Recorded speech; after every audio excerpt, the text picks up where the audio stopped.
Buenas tardes, mi nombre es Isa Joana López Santorines y en este momento les voy a hablar sobre la historia clínica, sus partes, legislación y semiología de signos vitales.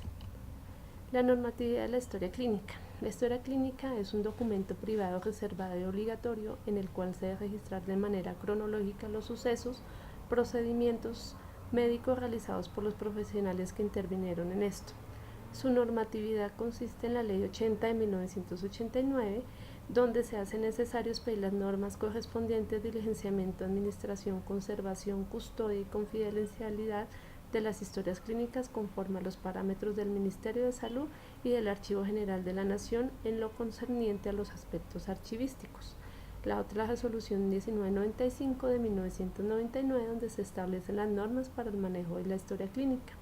La otra, la resolución 1715 del 2005, donde modifica algunas partes de la resolución 1995, que habla sobre la retención y conservación de la historia clínica, que debe ser de un periodo de 10 años, contados a partir de la fecha de la última atención, mínima de 3 en el archivo que gestión del prestador del servicio de salud y mínimo 7 ante el archivo central. La resolución 2346 del 2007, que regula la práctica de evaluaciones médicas ocupacionales y el manejo contenido de las historias clínicas ocupacionales.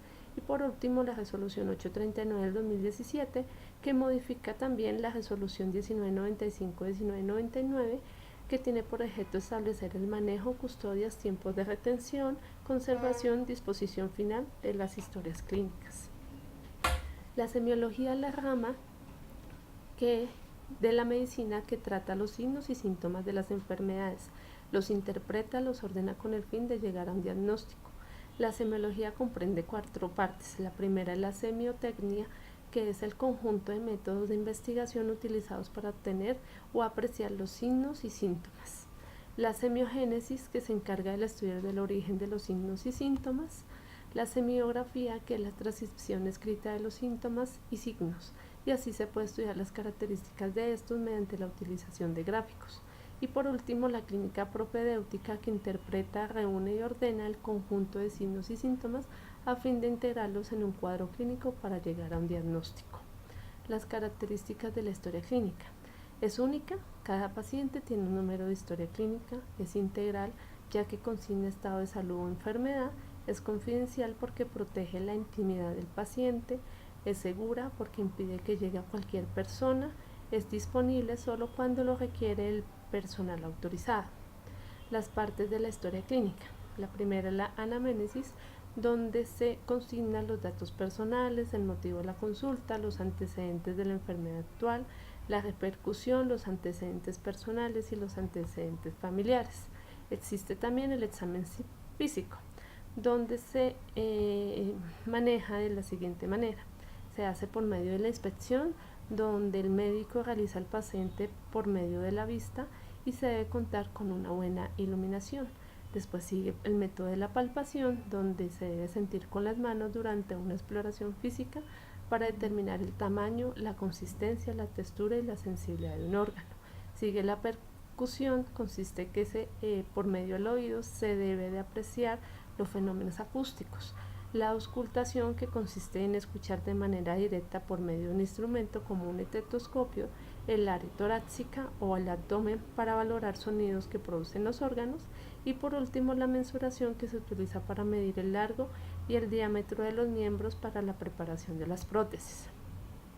Luego, en la historia clínica se puede hablar sobre un orden del examen físico según la historia clínica, que esto pueden ser signos vitales, datos antropométricos, aspecto general, piel y mucosas, esqueleto, cabeza, cuello, tórax, abdomen, extremidades superiores e inferiores, tacto rectal, genitales, examen neurológico y diagnóstico.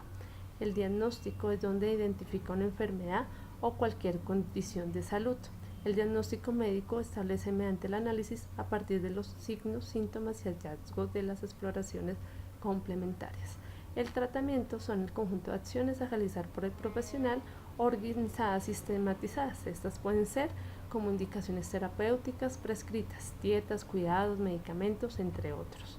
La evolución. Se debe anotar todos los cambios, los efectos que produce el tratamiento en la recuperación y las secuelas que deja.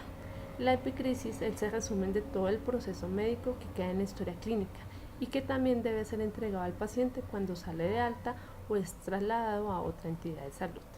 Los signos vitales. Los signos vitales es el conjunto de variables fisiológicas que los médicos analizan para la valoración de las funciones orgánicas elementales. Cuando una persona carece de signos vitales es porque está muerta. La primera es la frecuencia cardíaca, que es el pulso, es la medición de la frecuencia cardíaca, es decir, es la cantidad de veces que el corazón late por minuto.